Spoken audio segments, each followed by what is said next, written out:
70대의 손주 용돈 주려다가 며느리한테 제지당한 적 있으신가요? 이 한마디 때문에 손주 얼굴도 못 보게 될 수 있습니다. 할머니는 가난하니까라는 말을 손주한테 들은 시어머니들 생각보다 많습니다. 지난주 며느리 집에서 명품 가방을 봤습니다. 생활비 빠듯하다던 며느리가 몇백만 원짜리 가방을 산 걸 보고 저는 한마디 했습니다. 그런 건 어떻게 샀어? 며느리가 화를 냈습니다. 제 소비까지 간섭하시는 건 아니잖아요. 그 후로 며느리한테서 연락이 없습니다.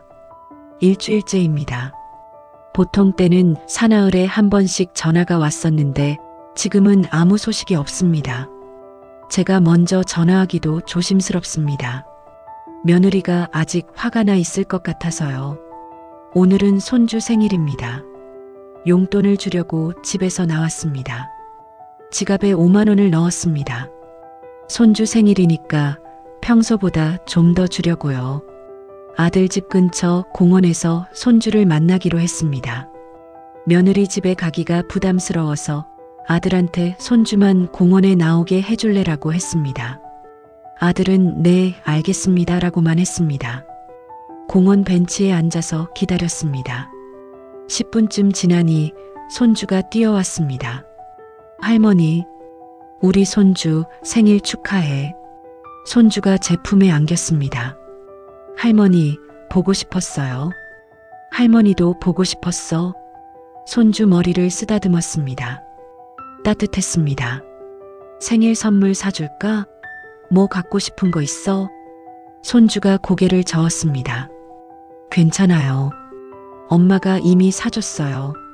그래, 그럼 할머니가 용돈이라도 줄게. 지갑을 꺼냈습니다. 5만 원을 꺼내서 손주한테 내밀었습니다. 자, 받아. 손주가 돈을 보더니 손을 뒤로 뺐습니다. 할머니, 안 돼요. 왜? 생일인데 용돈 받아야지. 손주가 고개를 저었습니다. 엄마가 할머니 돈 받지 말래요. 가슴이 철렁했습니다. 왜? 엄마가 뭐라고 했는데? 손주가 천진난만하게 대답했습니다.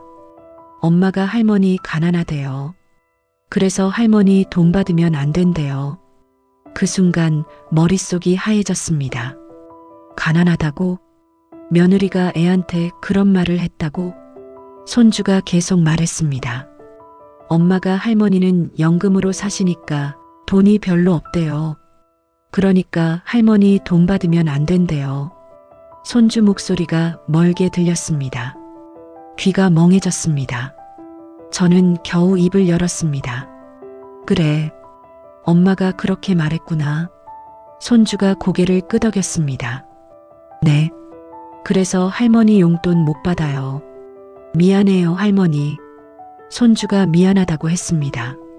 제가 미안해야 하는 건데 손주가 미안하다고 합니다. 저는 5만 원을 다시 지갑에 넣었습니다. 손이 떨렸습니다. 그래, 알았어. 그럼 할머니가 다음에 맛있는 거 사줄게. 응.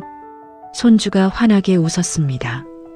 아무것도 모르는 얼굴이었습니다. 할머니가 지금 얼마나 마음 아픈지 손주는 모릅니다. 1시간쯤 손주랑 놀아줬습니다. 그리고 집으로 보냈습니다. 할머니, 안녕. 응, 조심히 가. 손주가 뛰어가는 모습을 봤습니다. 작은 등이 점점 멀어졌습니다. 벤치에 앉아서 한참을 있었습니다. 손주가 한 말이 계속 귓가에 맴돌았습니다. 엄마가 할머니 가난하대요. 며느리가 아이한테 그런 말을 했습니다. 저를 가난하다고 했습니다. 아이한테까지 그런 말을 한 겁니다. 핸드폰을 꺼냈습니다. 며느리한테 전화를 걸었습니다. 신호음이 울렸습니다. 한참 만에 며느리가 받았습니다. 네, 어머님. 목소리가 차가웠습니다. 며느라, 애 만나고 왔어. 네. 근데 애가 이상한 말을 하더라. 며느리가 대답하지 않았습니다. 저는 참았던 말을 꺼냈습니다. 애한테 내가 가난하다고 말했어? 며느리가 잠깐 침묵했습니다. 그러고는 대답했습니다. 아, 그게 그런 뜻으로 한 말은 아니었어요. 그럼 무슨 뜻으로 한 거야? 애가 할머니 돈 자꾸 받으려고 해서요. 그래서 할머니도 사정이 있으시니까 함부로 받으면 안 된다고 말한 거예요. 며느리 목소리가 방어적이었습니다. 그게 나한테 가난하다고 말한 거랑 뭐가 달라? 어머님, 그런 뜻이 아니라.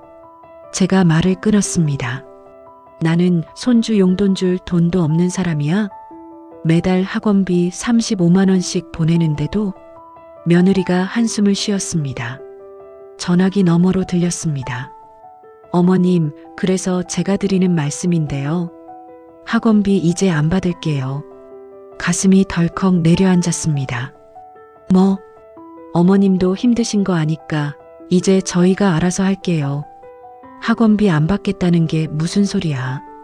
며느리가 또렷하게 말했습니다. 말 그대로예요. 어머님 연금으로 생활하시는 것도 빠듯하실 텐데 학원비까지 보내시면 어떡해요. 그러니까 이제 안 받을게요. 며느리야, 내가 힘들어서 못 보내는 게 아니야. 며느리가 말을 끊었습니다. 어머님, 솔직히 말씀드릴게요. 학원비 받는 것도 이제 부담스러워요. 받을 때마다 어머님이 뭐라고 하시잖아요. 가방 샀다고, 반찬 없다고, 배달 음식 시킨다고. 그게 너무 힘들어요. 목소리가 떨리고 있었습니다. 그러니까 이제 그만 받을게요. 어머님도 편하시고 저희도 편하고 그게 서로한테 나을 것 같아요. 저는 할 말을 잃었습니다. 며느리가 계속 말했습니다. 그럼 저 바빠서 끊을게요. 네. 전화가 끊어졌습니다. 저는 벤치에 앉아서 핸드폰을 보고 있었습니다. 통화 종료 화면이 떠 있었습니다. 학원비를 안 받겠다. 부담스럽다. 그 말이 귓가에 맴돌았습니다. 집으로 돌아왔습니다. 소파에 앉았습니다. 머릿속이 복잡했습니다. 며느리 말이 맞는 건가요? 제가 학원비 보내면서 너무 많은 걸 바란 건가요? 아니면 며느리가 예민한 건가요? 핸드폰을 꺼내서 통장 앱을 열었습니다. 잔액을 봤습니다. 학원비 이체 날짜를 확인했습니다. 사흘 후 자동이체로 설정되어 있습니다. 사흘 후면 35만 원이 빠져나갑니다. 며느리는 안 받겠다고 했습니다. 그럼 저는 어떻게 해야 하죠? 그냥 보내면 며느리가 돌려보낼까요? 안 보내면 손주는 학원을 못 다니는 건가요? 한참을 생각했습니다. 그러다가 결심했습니다. 금액을 줄이자. 35만 원은 부담스럽다고 하니까 30만 원만 보내면 어떨까요? 5만 원 줄이면 제 병원비도 조금 모을 수 있습니다. 며느리도 덜 부담스러워할 거고요. 은행 앱을 열었습니다. 자동이체 금액을 수정했습니다. 35만 원에서 30만 원으로 저장 버튼을 눌렀습니다. 이러면 되겠지. 며느리도 이해하겠지. 핸드폰을 내려놓았습니다. 시계를 봤습니다. 저녁 6시. 배가 고팠지만 식욕이 없었습니다. 냉장고를 열었습니다. 김치, 계란, 어제 먹다 남은 밥. 반찬을 하나 꺼냈습니다. 밥을 데웠습니다. 식탁에 앉아서 먹기 시작했습니다. 밥이 목으로 안 넘어갔습니다. 억지로 삼켰습니다. 손주 얼굴이 떠올랐습니다. 엄마가 할머니 가난하대요. 천진난만하게 웃으며 했던 말. 며느리 목소리도 떠올랐습니다. 학원비 받는 것도 이제 부담스러워요. 숟가락을 내려놨습니다. 더 이상 못 먹겠습니다. 설거지를 하고 소파에 앉았습니다. 텔레비전을 켰습니다. 뉴스가 나왔습니다. 물가가 올랐다는 뉴스였습니다. 생활비가 부담된다는 인터뷰가 나왔습니다. 텔레비전을 껐습니다. 보고 싶지 않았습니다. 시계를 봤습니다. 저녁 8시.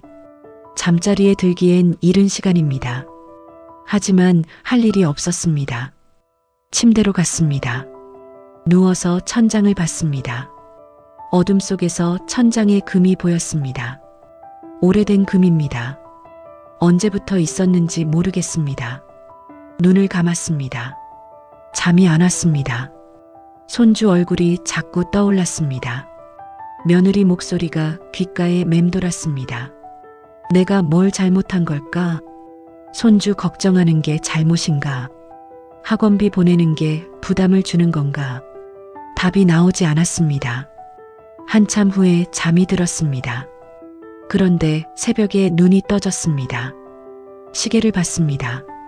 새벽 3시, 목이 말랐습니다. 일어나서 부엌으로 갔습니다. 물을 마시려고 컵을 들었는데 갑자기 어지러웠습니다. 눈앞이 핑 돌았습니다. 컵을 놓치지 않으려고 싱크대를 붙잡았습니다. 손에 힘이 안 들어갔습니다. 다리가 휘청거렸습니다. 벽을 짚었습니다. 차갑게 느껴졌습니다. 이러면 안 되는데 중얼거렸습니다. 심장이 빠르게 뛰었습니다. 숨이 가팠습니다. 벽에 기댄 채로 한참을 서 있었습니다. 천천히 조금씩 어지러움이 가라앉았습니다. 겨우 몸을 가누고 침대로 돌아왔습니다. 누웠습니다. 가슴이 두근거렸습니다. 병원에 가야 하나? 하지만 돈이 없는데 다음 달까지 기다려야 하나? 생각이 꼬리를 물었습니다. 눈을 감았습니다. 하지만 잠은 오지 않았습니다.